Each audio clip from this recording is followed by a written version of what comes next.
what's up guys? My name is Zack, and for the last 7 days, I've been driving the 2024 Genesis G70 Sport Prestige. Up front is a 2.5 liter turbocharged inline-4, and down below is an 8-speed automatic transmission. Now I'm super excited to be making this video because this is my first ever Genesis press vehicle. And what that means is that Genesis has allowed me to borrow this car from them for the last 7 days to use as my daily driver for daily driver tasks. I've been all around Northern Illinois filming, working, living with this vehicle, and so I have plenty of thoughts to share with you today. But if you would like to submit your own vehicle and have it reviewed here on the channel, you can head on over to my website, zackpradel.com/submit. It's a quick and easy submission form. It takes under a minute to fill out, and I come out to you. But let's get back to that 2.5 liter turbocharged inline-4 under the hood. Well, it makes 300 horsepower and has been a lot of fun during my time with it. Now, from the jump off the line, it's not that impressive of an engine, but still 300 horsepower is more than plenty to carry you around here. However, if more power is desired, you can move up to the 3.3 liter V6 that makes 365 horsepower. That is a turbocharged V6 and is offered on the upper trims. However, as we'll talk about in a second here, the trim levels are not very trim level E with the G70. Like I said, paired to it is an 8-speed automatic transmission. I think it's actually quite nice. It's been working well during my time with it, and I have no complaints. Last but not least about the drivetrain of this particular G70 is the fact that it is all-wheel drive. However, you can find them in rear-wheel drive if that's something that you would like. So now is a good time to talk about the quote-unquote trims. So when it comes to the G70, you can get it in 4 different drivetrains, and then you can add the Sport Prestige package onto whatever of those drivetrains. So there's rear-wheel drive with the 2.5 turbo, there's all-wheel drive with the 2.5 turbo, and then there's rear-wheel drive with the 3.3 V6, and there's all-wheel drive with the 3.3 V6. So this is kind of a mid-range, if you want to call it that, because it does have the Sport Prestige and the all-wheel drive, but it's not quite up to the V6, making this $49,700 estimated. Genesis didn't give me an actual window sticker with this particular vehicle, so I can't tell you the exact MSRP of this exact one, but when I built a similar one on their website, it came out to $49,700 with the same specs. The Sport Prestige package alone adds $4,200, as well as the Cavendish Red adds $650. How does it feel to drive the Genesis G70? Well, it's very, very nice. It walks that fine line between sporty and luxurious. There are luxury aspects to it. It has a nice ride, has nice touch points in the interior that we'll talk about, but it does still have that sporty 2.5 turbo for zipping through traffic and things like that. So that'll be a big talking point towards the end of the video, but I really like the way that it drives. I think visibility is pretty good for a sedan, and overall, I'm a fan. Fuel economy! 23 to the gallon. Not great. I have been driving it as a sporty vehicle and testing that thoroughly, so I'm sure you can get better, but I have averaged 23 to the gallon. With that stuff out of the way, let's talk about the interior. Well, in front of me, I have 2 physical gauges and a screen. Off to the left are our physical speedometer and fuel gauge, and in the center we get our screen that we can customize around a little bit. I like that Genesis does this. I've always enjoyed Genesis products and Genesis displays, so it's nice to see that as well. On the steering wheel on the left, we have our adaptive cruise control and lane keep assist settings, as well as our pages settings, and on the right we have our mode, voice commands, skip track, and volume. The overall steering wheel feels nice. I do have this perforated leather on either side, and paddle shifters around the back. Off to the left, I have a climate control vent, gauge dimmer switch, gas cap release, and trunk release, which will open the trunk all the way at the push of a button. Moving on to the door, we have 2 memory seat options. We have a little speaker for our upgraded sound system, which has been nice, and our power mirrors and power windows. Moving into the center, we do get our nice touch screen infotainment display. Now, it does have Apple CarPlay and Android Auto, however, they are wired, and at the nearly $50,000 mark here in 2024, I would have liked to have seen wireless CarPlay, day. This especially was annoying when I locked myself out of my house when I was accepting the delivery of this Genesis, and so I didn't have a phone cable to plug in, and I had to drive to my parents to then get keys. So I was like, oh, I'll just wireless Apple CarPlay. Nope. Can't do that. So that was a little disheartening. However, everything else in the infotainment has been really nice. This does have Genesis's quiet mode, as well as the media does have sounds of nature, which so far have been the same for the last year or so. Here's the backup camera in case you're curious. It's been decently helpful. However, I wouldn't say groundbreaking. Down below that, we have 2 climate control vents and the hazard switch, and our buttons for the radio, seek track, navigation, map, media, and setup. This has been interesting because I've spent the last week with it. I don't think I've touched any of these buttons besides the volume at all.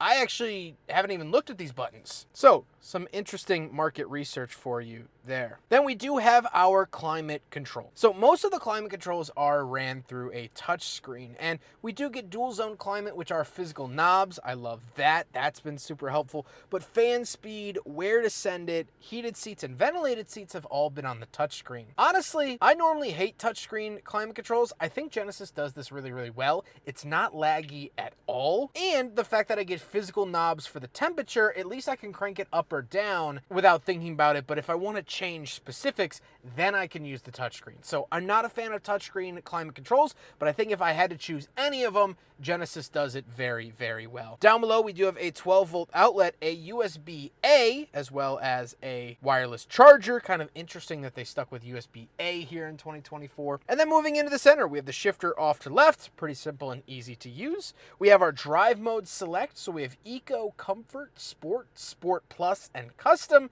Sport really wakes the car up. If you want to do fun, exhilarating drive, definitely put it into Sport. You will notice it. And then we have buttons for our traction control off, parking sensors on and off, auto holding brake, our camera button, and our power parking brake. However, off to the right, we do have cup holders, so we will do a big friggin' bottle test here in the Genesis G70. And although the bottle goes in about ½ an inch, it doesn't go any further, and so that constitutes the Genesis G70 into getting a fail.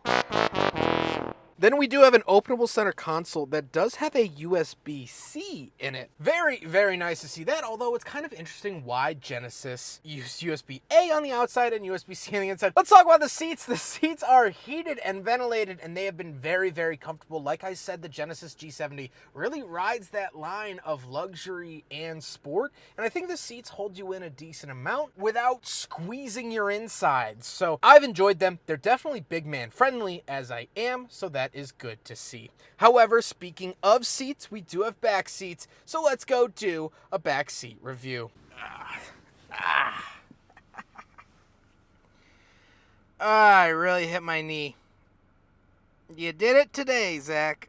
You really did it today. All right, so we're in the back of the 2024 Genesis G70 Sport Prestige 2.5 turbo all-wheel drive. Couple of things to note. This is not great. I had to move my seat up a little bit just to get my legs back here, and even so, as you saw me getting in, smashed my knee.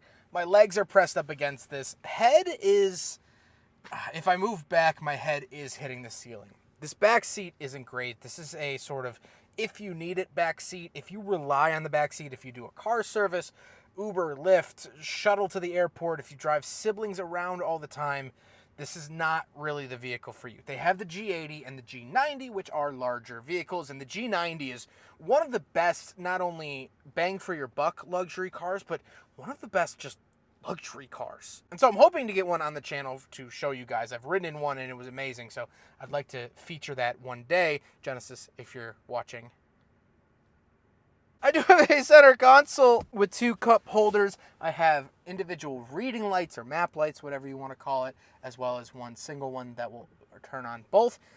And for the passenger seat, I do have seat operations on the side here. So from the back seat, I can actually move and adjust the passenger seat if there's no passenger currently sitting in it. Again, this is for ride services or shuttle services where the back seat occupant can actually move the seat all the way up to give them more leg room, and that's something you can most certainly do. But if you do have an occupant there, it won't let you do that. So very cool.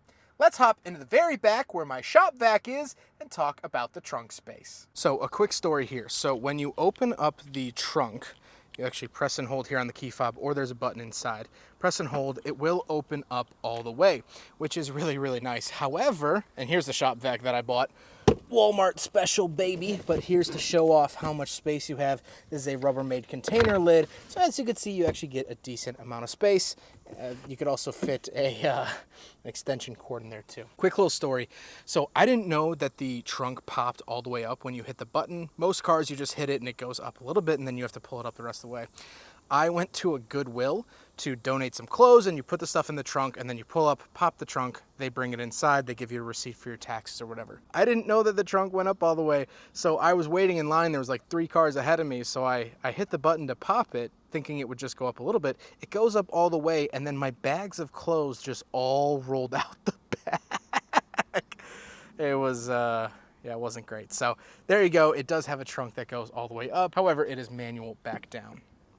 Now we gotta talk about the looks, and like I said, this is finished in that Cavendish or Cavendish. I don't think I'm in the right tax bracket to be able to pronounce the color, but it's a really nice shade of red that I pleasantly enjoy. And the G70 did get a facelift a few model years ago, which I still think is really nice. I like the split headlights. I like the overall look and design of the Genesis G70. I think it looks fresh and crisp, and I think, going on a limb here, but I think these cars, Genesis products, will age a lot better than their Hyundai and Kia counterparts, or siblings, if you will. Take a look at the Hyundai Santa Fe. Looks fantastic. It's fresh, it's hip, it's modern. It's not gonna look fresh, hip, and modern for very long. The Kia EV6 that only debuted in 2022, to me personally, already looks outdated. It doesn't look fresh and hip and modern anymore. And so I think Genesis has been able to really hold on to that hotness for an extended amount of time. You can buy a 2019, a 2020, or 2021, and they still look presentable, they still look nice, and they still look modern, where Kia and Hyundai products age like a split avocado left out on the counter. And so that is something that you can really benefit from with going up to a Genesis. I think the overall styling just has a longer shelf life. Maybe I'm off in saying this. Leave a comment if you agree or disagree, but that's just how I feel. With all of that being said, let's get on to my final thoughts. What do I think, having driven the Genesis G70 for the last 7 days? Well, first of all, I'm so thrilled to be working with Genesis. I've really always truly loved their products, and I'm excited to try them out for extended amounts of time now. Having driven the G70 for the last week, I've really enjoyed it. I think it's quick, it's sporty, it's been fun to drive. I've been doing a lot of highway commuting as of recent, and will probably continue to do for the next year or so, and it was a blast. It cut through traffic like a hot knife through warm butter, or whatever that saying is. It also looks very presentable. My neighbors came out and said, "Ooh, what's that? What do you have there? What is that?" And I don't normally get that with the press vehicles. They're like, "Oh, you know, it's just whatever normal thing." But I actually had my neighbor come up to me and ask me what it was, and that was nice to see. There was a general interest in this car. But what I kept comparing this car to in my mind is the Alfa Romeo Giulia. See, the Alfa Romeo Giulia and the G70 Genesis share something in common, where they're kind of sporty cars and kind of also luxury cars. And now I'm comparing the Giulia with the 2-liter turbo, not the V6 Quadrifoglio. That's its own sporty vehicle. That's almost something different. But comparing the 2.5 turbo to the 2-liter turbo, these cars are kind of different sides of the same coin. They have a toe in both worlds of luxury and sport, where I would say this car probably leans a little bit more luxury than sport, and the Giulia leans a little bit more sport than luxury. It's like when you're asked a survey question and you have to say strongly agree, somewhat agree, neutral, somewhat disagree, strongly disagree.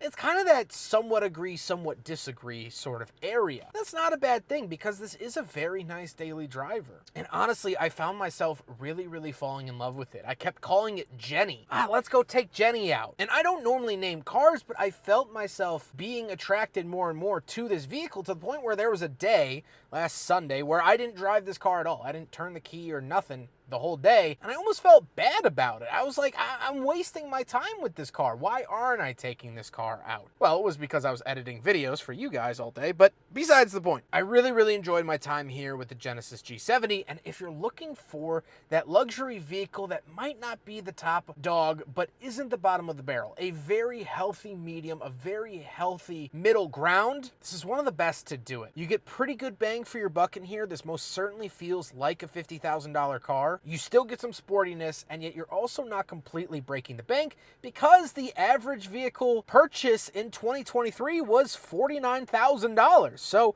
you're right there at the middle. Overall, huge thank you to Genesis for letting me take out and borrow their G70 for the last 7 days. Huge thank you to Drive Shop for facilitating the cleaning and delivery of this vehicle, and of course, the Midwestern Automotive Media Association. But I hope you guys enjoyed the video. Don't forget to rate the video, comment on the video, and subscribe if you really liked it. Take care, guys.